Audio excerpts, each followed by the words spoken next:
नमस्कार,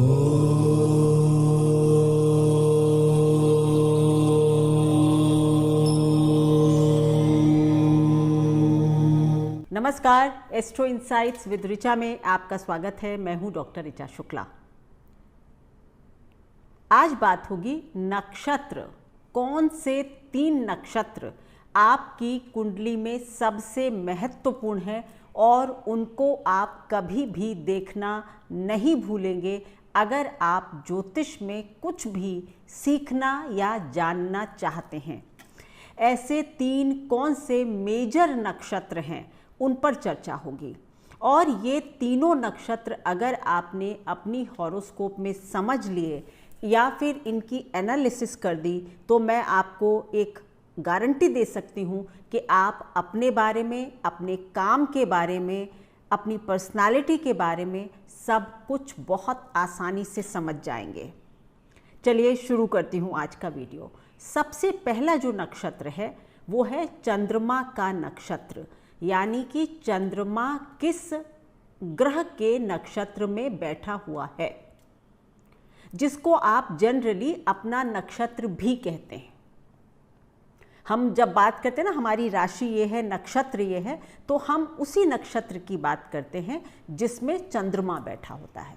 क्योंकि ये जो वैदिक ज्योतिष है उसमें चंद्रमा की बहुत महत्ता है, क्योंकि चंद्रमा हमारा मन है और हमारी बॉडी के 75% जो हमारी बॉडी है वो वाटर है, 70% 75% चंद्रमा उसको रूल और रेगुलेट करता है। इसलिए चंद्रमा को इतनी इम्पोर्टेंस दी जाती है।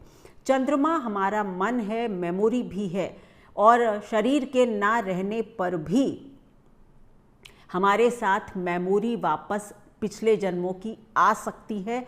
इसलिए भी यानी कि चंद्रमा जो है वो हमारी कुछ पास्ट लाइफ की चीज़ें भी लेकर आता है या दिखा सकता है, क्योंकि वो हमारी मेमोरी भी है एक तरह से। तो चंद्रमा का नक्षत्र आपको देखना बहुत ही इम्पोर्टेंट है। दूसरा जो नक्षत्र सबसे इम्पोर्टेंट होगा वो होगा लग्न लॉर्ड आपकी कुंडली का किस नक्षत्र में बैठा है, और तीसरा नक्षत्र होगा आपकी लग्न किस नक्षत्र में उदय हो रही है। आज एक एग्जाम्पल से मैं आपको इस वीडियो में समझाऊंगी, बाकी आप अपने अपनी कुंडली पर ये सारे प्रिंसिपल्स या जो भी मैं आज बताऊंगी उसको लगाकर देखेंगे, प्रैक्टिस करेंगे और अपने बारे में सबसे पहले समझ लेंगे। मेरा यही प्रयास है कि आप मेरे चैनल से इतनी ज्योतिष समझ लें कि आपको कम से कम कोई दिग्भ्रमित ना कर सके, कोई ये ना कह सके कि आपका ऐसा है वैसा है। आप अपने बारे में बहुत कुछ खुद ही जान जाएं। तो सबसे पहले बात होगी चंद्र नक्षत्र की। चंद्रमा जिस भी नक्षत्र में बैठा हुआ है, यानी जिस ग्रह के नक्षत्र में बैठा हुआ है, आपका मन सदैव उसी चीज के बारे में सोचता है या उसी कार्य को करने के लिए प्रेरित करता है। इसमें कोई भी दो राय नहीं है, क्योंकि चंद्रमा आपका मन है। ये मैंने पहले ही कह दिया। मन हमारा क्या करता है, what I like feel like doing, वो आपको चंद्र नक्षत्र का स्वामी बताता है। फिर आपको पहला एक एग्जाम्पल देती हूँ। चलिए आज मैं आपको अपना ही एग्जाम्पल दे देती हूँ। मेरा चंद्रमा जो है वो केतु के नक्षत्र में है। मेरा चंद्रमा केतु के नक्षत्र में है। तो अब अगर मुझे अपने बारे में जानना है तो मुझे केतु कहाँ पर बैठा हुआ है ये समझना बहुत ज़रूरी होगा। केतु क्या है? केतु रिसर्च है, केतु स्पिरिचुअलिटी है, केतु सेल्फ की खोज है, इंट्रोस्पेक्शन, मैं क्या हूँ, मैं कौन हूँ। इसीलिए केतु को रिसर्च में अच्छा माना जाता है। स्पिरिचुअलिटी भी केतु है, यानी कि मेरा जो माइंड है, जो मेरी मेमोरी है, केतु ऑकल्ट भी है, ज्योतिष भी है, यानी कि मेरा मन कहीं ना कहीं रिसर्च, ज्योतिष, स्पिरिचुअलिटी इस सब को लेकर आ रहा है। और मेरा मन सदैव इसी चीज में लगेगा, ये तो निश्चित है। अब देखना होगा कि केतु बैठा कहां है। अगर केतु, चलिए केतु 5वें घर में बैठा है मेरा, तो 5वें घर में जब केतु बैठेगा तो क्या देगा बताइए? साधना, मंत्र साधना,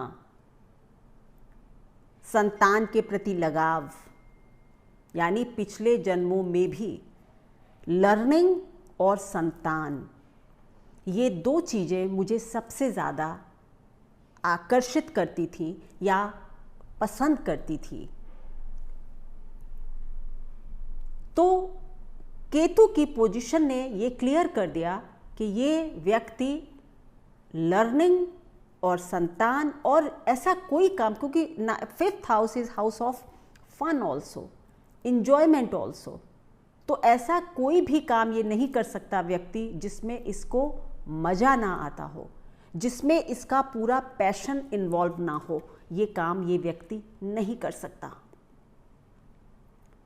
तो यानी कि जो मेरा काम होगा, जो मेरा फोकस होगा, वो कहाँ होगा? आपको मैंने बताया, स्पिरिचुअलिटी, लर्निंग, मंत्र साधना, ज्योतिष।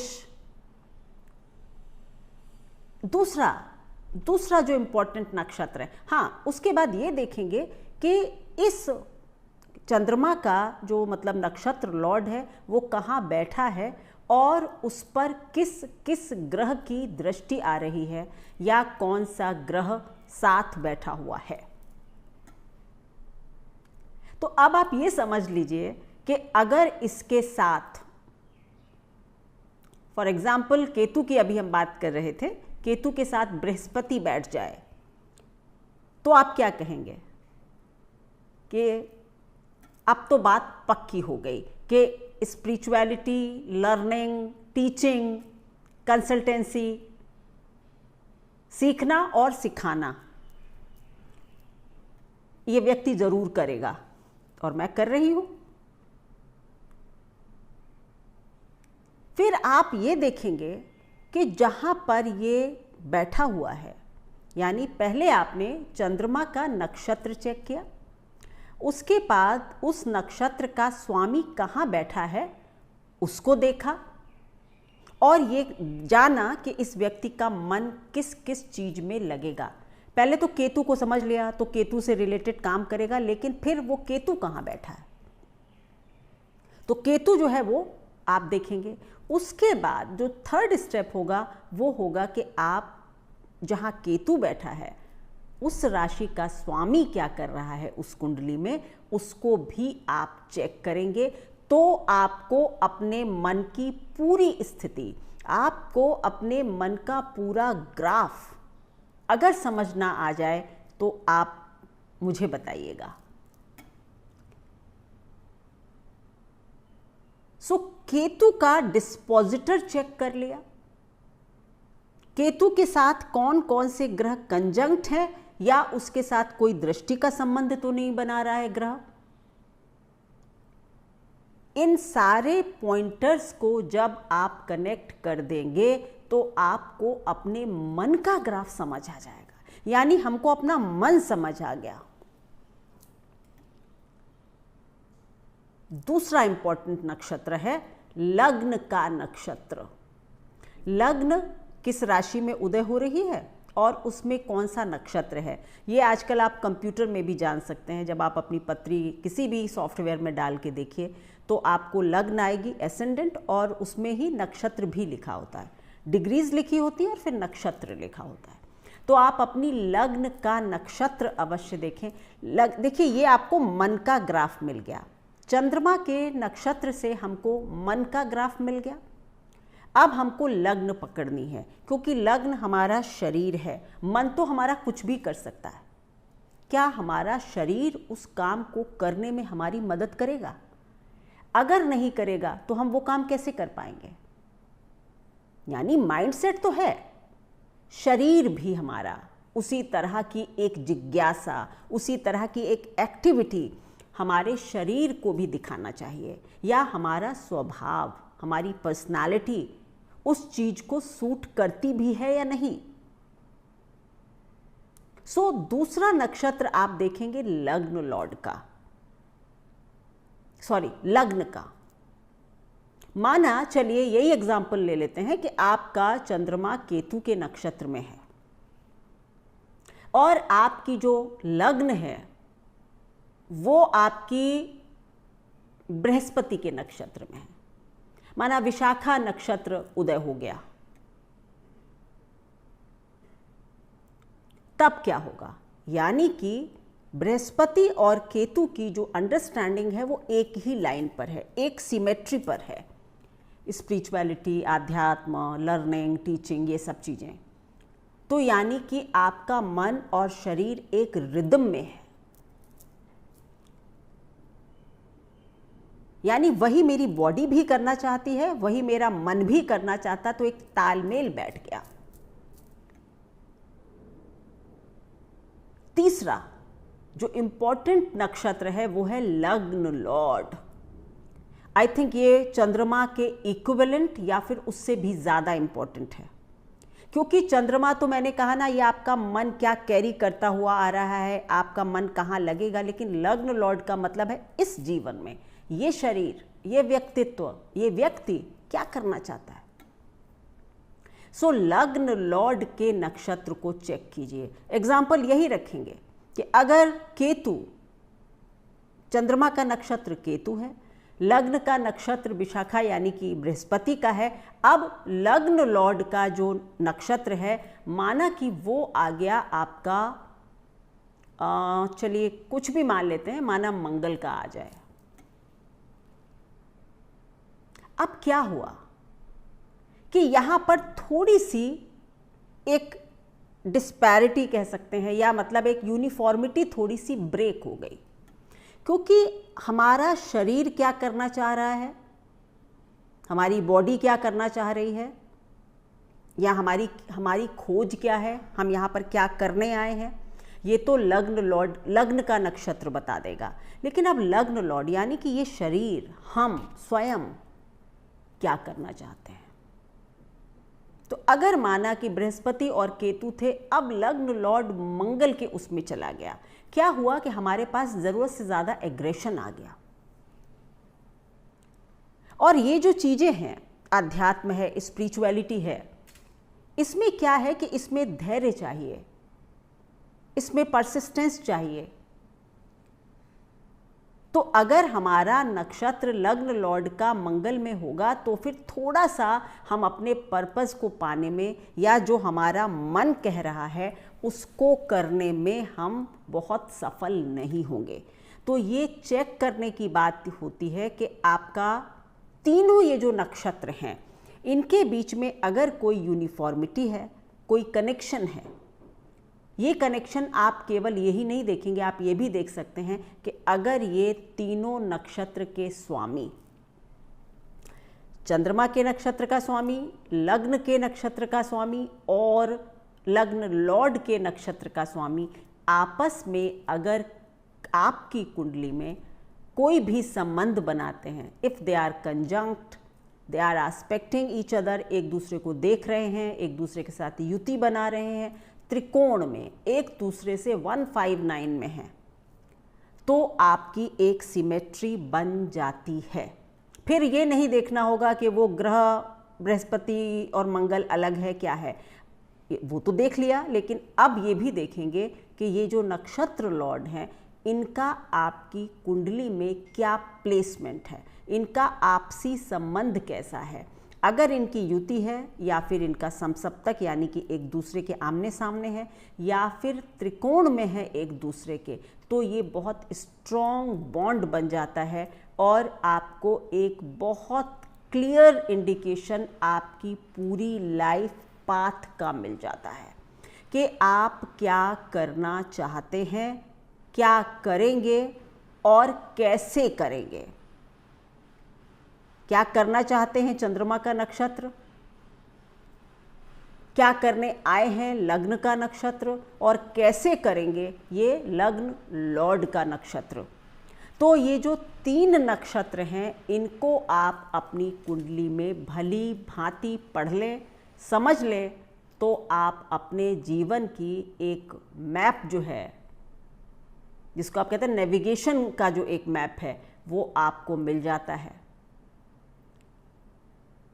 चलिए, आप लोगों के लिए थोड़ा सा ये टॉपिक ज्योतिष के विद्यार्थियों के लिए ज़्यादा हो गया, तो एक छोटा सा टिप दे देती हूँ। अगर आपका चंद्रमा मंगल के नक्षत्र में या मंगल के नक्षत्र में अगर आपका चंद्रमा है, तो आपके जो काम हैं वो मंगल से रिलेटेड होंगे, यानी आपके अंदर ऊर्जा होगी, हेल्थ, स्पोर्ट्स, इन सब में एनर्जी के जो भी काम है, पुलिस में, यहाँ सेना में, इस तरह के कामों में आपका मन ज़्यादा लगेगा, मंगल से रिलेटेड। अगर शुक्र के नक्षत्र में है तो आप फाइनेंस से रिलेटेड कामों में, व्यापार में आपका मन बहुत ज़्यादा लगेगा, या आप व्यापार के लिए बने हैं, ये भी कहा जा सकता है। अगर आपका चंद्रमा जो है वो बुध के नक्षत्रों में है, तो फिर आप media, publication, tours, travels, trips लेना, कन्फ्रंटेशंस करना, लिटिगेशन, क्योंकि मैं दोनों राशियां ले लूँगी बुध की, मिथुन और कन्या, यानी आप डॉक्टर हो सकते हैं, आप लॉयर हो सकते हैं। अगर चंद्रमा बुध के नक्षत्र में है, आप व्यापारी भी हो सकते हैं। पर अगर चंद्रमा शुक्र के नक्षत्र में है तो ज़्यादा व्यापार करने की संभावना बढ़ जाती है। अगर चंद्रमा अपने ही नक्षत्र में होगा, यानी कि चंद्रमा स्वयं कर्क राशि में ही होगा, अपने नक्षत्रों में होगा, रोहिणी में और श्रवण वगैरह में, तो फिर आप जिसको कहते हैं ना पब्लिक से जुड़े हुए काम, जो भी काम पब्लिक से जुड़ा होता है, चाहे वो राजनेता हो, चाहे वो पत्रकार हो, कोई भी इस तरह की चीज़ जो आप मासेस से जुड़कर करते हैं, ऐसा कोई काम आप करेंगे। अगर आपका चंद्रमा अगर आपका चंद्रमा सूर्य के नक्षत्रों में है, ठीक है, थोड़ा सा कन्फ्यूज़न राशि का हो गया मुझको। अगर आपका चंद्रमा सूर्य के नक्षत्रों में है, तो फिर आपका जो दिमाग है, जो माइंडसेट है, वो सरकारी कार्यों के लिए या सरकार में या सत्ता में जाने के लिए ज़्यादा बना हुआ है। आपका जो एक माइंडसेट है वो एक रूलर का माइंडसेट हो जाता है। अब बात होगी कि अगर आपका चंद्रमा जो है वो बृहस्पति की राशियों में होगा, तो मैंने आपको बताया कि चंद्रमा अगर बृहस्पति की राशि में होगा तो आप हमेशा अपने जॉब के, चंद्रमा अगर बृहस्पति के नक्षत्रों में होगा तो आप क्या करेंगे, आप हमेशा ही कुछ अपने काम के प्रति ना मतलब डबल माइंडेड रहेंगे कि मैं ये करूं या वो करूं। आपको थोड़ी एक दुविधा हमेशा देगा। एक टीचर का काम, एक प्रीचर का काम, एक कंसल्टेंट, काउंसलर, इन सब के काम आप बहुत अच्छे कर सकते हैं।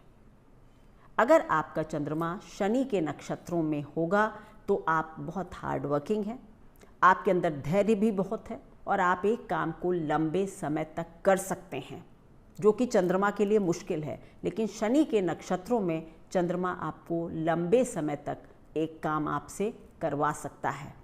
कभी कभी आपको निराशा अवश्य देगा, लेकिन और ऐसे लोग नौकरी के लिए ज़्यादा अच्छे बने होते हैं, यानी किसी के अंडर में काम करें अगर, तो इनके लिए ज़्यादा ठीक रहता है। अगर चंद्रमा जो है राहु के नक्षत्रों में है तो फिर आपका जो माइंडसेट है वो आप समझ लीजिए कि एक घोड़े की गति से चलने वाला दिमाग है, और आप कोई भी जो भी नई चीज़ है, मतलब जिस समय भी आप पैदा हुए हैं उस समय जो सबसे नई चीज़ें हैं, जो न्यू इनोवेशंस हैं, उनकी तरफ आपका दिमाग जाता है, आपका दिमाग तेज़ी से चलता है, और आप राहु से रिलेटेड यानी कि मशीनरी, टेक्नोलॉजी, इंजीनियरिंग, इस तरह के काम आप अच्छे कर सकते हैं। अगर चंद्रमा केतु के नक्षत्र में है तो मैंने आपको बता ही दिया कि आपको स्पिरिचुअलिटी, आध्यात्म, ज्योतिष, ज्ञान, मंत्र, साधना, सब की तरफ आपको ले जा सकता है। आप थोड़े से डिटैच्ड पर्सनालिटी आपको देगा। तो इस तरह से आप अपने हॉरोस्कोप में इन 3 ग्रहों को समझ लें, 3 नक्षत्रों को समझ लें और बस अपने बारे में एक पूरी पिक्चर जो है वो आपको मिल जाएगी। धन्यवाद। अगर आप लोग मेरे वीडियोस को लाइक करते हैं तो फिर शेयर करें, और अगर शेयर करते हैं तो फिर सब्सक्राइब भी कर लें। Thank you so much.